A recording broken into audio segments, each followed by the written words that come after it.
المخرقه ديالنا من بعد ما طابت هانتوما كتشوفوا. غنوريكم الشكل ديالها. هانتوما راه كتجي هشيشه وشاربه العسل، وراه تقريبا كتعطي يعني كيلو ديال الديك كتعطي تقريبا 3 كيلو ديال الميزان. هانتوما كتشوفوا انا عطاتنا 3 البواطات ديال الكيلو.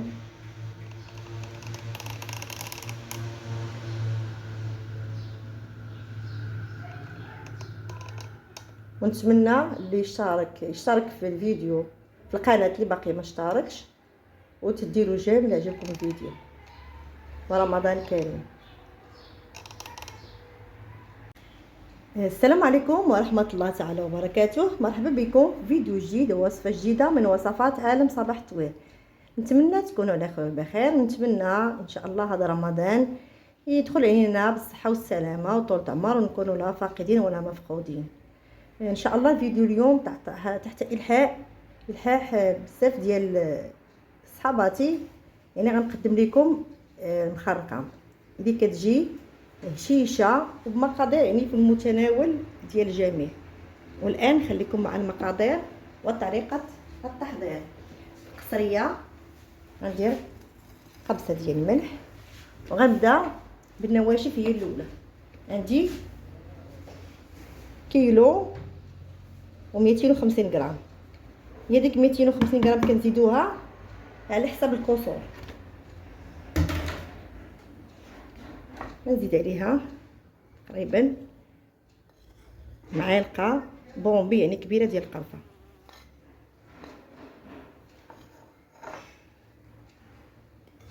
معلقه بومبي ديال النافع،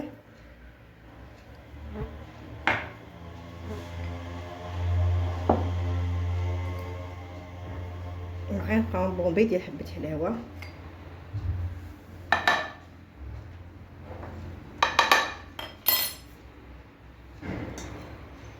جوج كيسان ديال الججلان المطحون،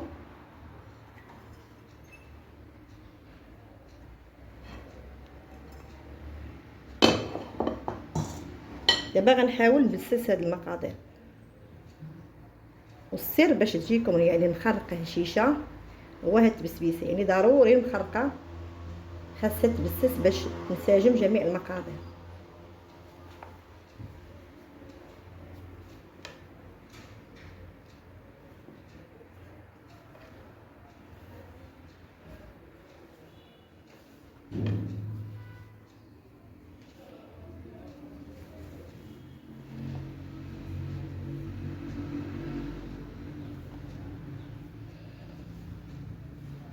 وما تنساوش يشترك اللي باقي ما اشتركش، وديروا جيم اللي عجبكم الفيديو، وتبارطاجوا هذا الفيديو مع الاهل والاصدقاء في مواقع التواصل الاجتماعي.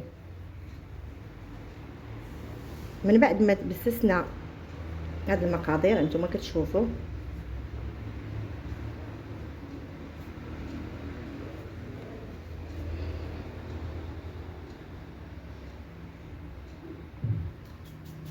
دابا غنزيد كاس خلط بين الزيت روميه والزيت بلديه، وعلى فكره يعني كاس ديال العنبه، كاس ديال الزبده نوازيت يعني طيبتها فوق مربوطه على نار مهيله حتى يحيد من هذاك الحليب والماء اللي فيها، كاس ديال دويمه ديال الزعفران خلطها درتها في كاس ديال المدافي خليتها ترتاح شويه،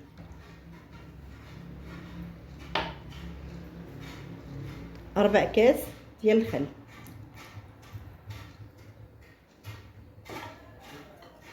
معلقه ديال الليدان،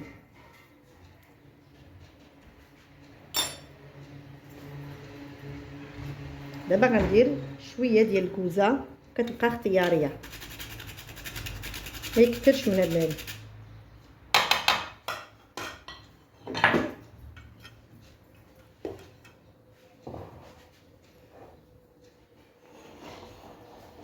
بقات لينا دابا خماره ديال الحلوى من فئه 7 أو 8 غرام، وطريقه ديال الخميره المعجونه. دابا غنزيدو صفار ديال البيضه.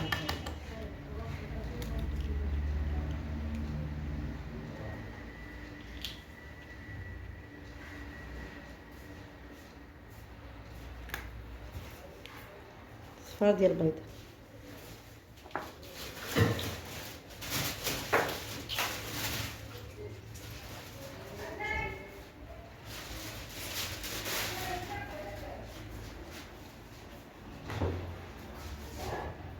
دابا غنحاول نخلط تنسجم هاد المقادير.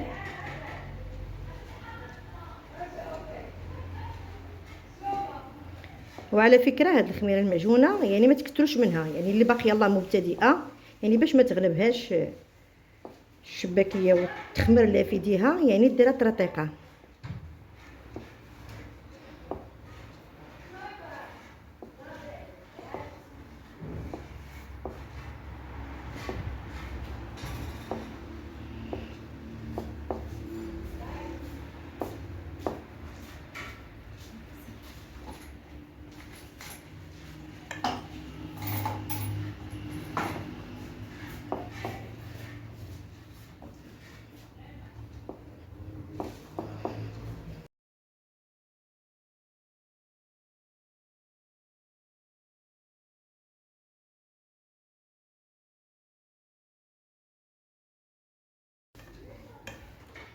دابا غنبدا نزيد الماء بشويه بشويه. دابا عندي كاس ديال العنبه ما دافي، يعني ما بارد ديال الروبيني. وانا غنقول لكم بالضبط يعني شحال تخليه لها ديال الماء. وكيبقى الماء دائما على حسب النوعيه ديال الدقيق. هي العجينه ديال المخرقه خصها تكون قاصحه.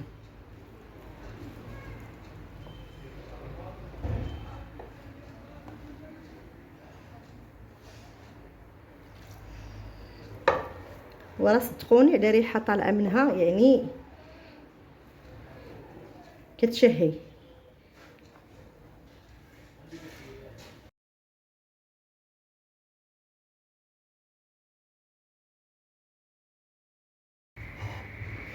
دابا من بعد ما انتما كتشوفوا يعني خلطت جميع المقادير. هانتوما للامانه شحال تخليلات، يعني كاس، وهذا بحال تقريبا كاس ونص. وتيبقى ديما يعني الماء على حساب النوعيه ديال الدقيق. المهم خاصها تكون العجينه، هانتوما تشوفوا القوام ديالها.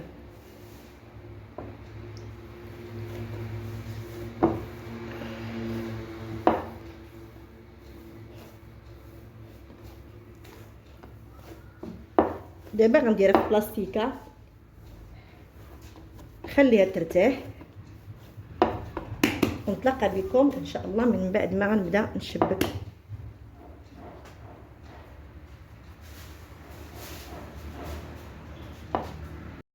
من بعد ما خليت العجينه يعني ارتاحت، غنديرها دابا على شكل يعني اشرطه شكل طولي باش تسهل عليا الخدمه.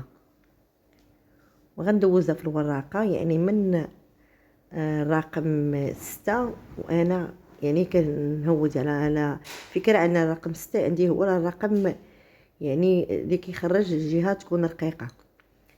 دابا نتوما غنحيد هادشي الجوانب. انا خدمت بهذا المطبع، هذا المطبع راه فيه الصغير والكبير،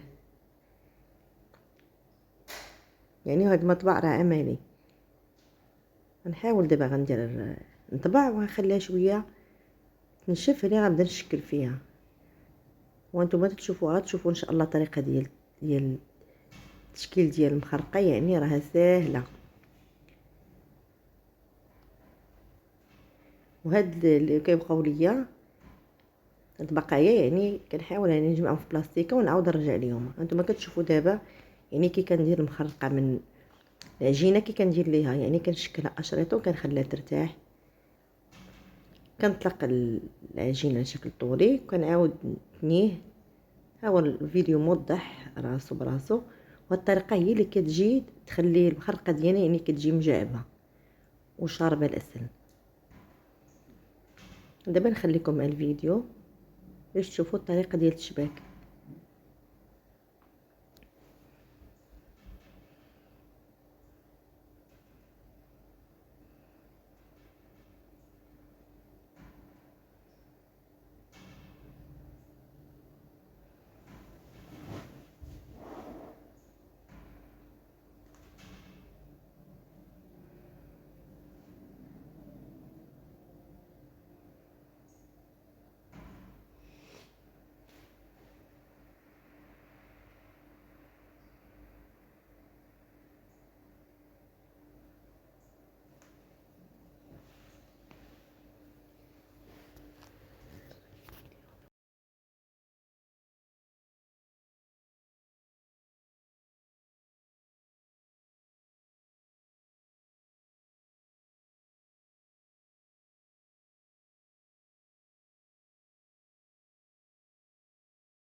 دابا غنوريكم الطريقه ديال التشباك. كنحاول 2 اشرطه نثنيهم فوق من جوج، وغنخليو هذاك الشريط الثالث غنعاودو نردو فوق الشريط الاول، وغنجمع هذيك الجنيبات، ومن بعد هانتوما كتشوفوا. غنعاود معكم ان شاء الله واحده اخرى باش تشوفوا.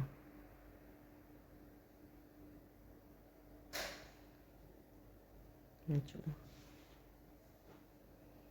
الاخر كنعاودو نرجعو فوق من الاول، كنتني هاد الزوائد باش ما يتحلوش.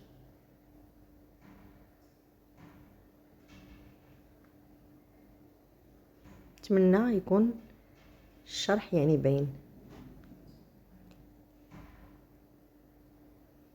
ديما كيشتنا هذاك الشريط الاخر كنعاودو نرجعو فوق من الشريط اللي تنينا، كنحلهم من الجناب، كنجمع هذوك الجهات محلولين.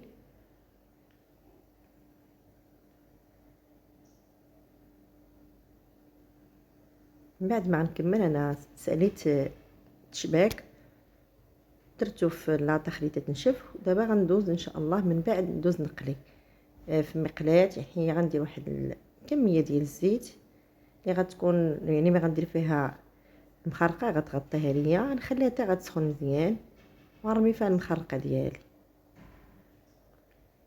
على فكره ما غتعرفي المخرقه على انها يعني طابت يعني كتبدا تطلع الفوق، يعني كتكون يعني لتحت، من بعد ما كطيب يعني كتبقى تنفخ، هي كتطلع الفوق كتولي فوق من الزيت. صافي اي مراره كتعرف الطريقه ديال القليان. من بعد ما نقلي المخرقه كنعاود نديرها في العسل. يعني فكره يعني العسل خاصو يكون عاقد. راني فايت مني نزلت لكم يعني العسل في القناه ديالي، رجعوا قلبوا عليه، راه عسل ناجح ومضمون. المخرقه ديالنا من بعد ما طابت هانتوما كتشوفوا، غنوريكم الشكل ديالها. هانتوما راه كتجي شيشه وشاربه العسل، وراه تقريبا كتعطي يعني كيلو ديال الديك، كتعطي تقريبا 3 كيلو ديال الميزان. هانتوما كتشوفوا انا عطاتني 3 البواطات ديال الكيلو.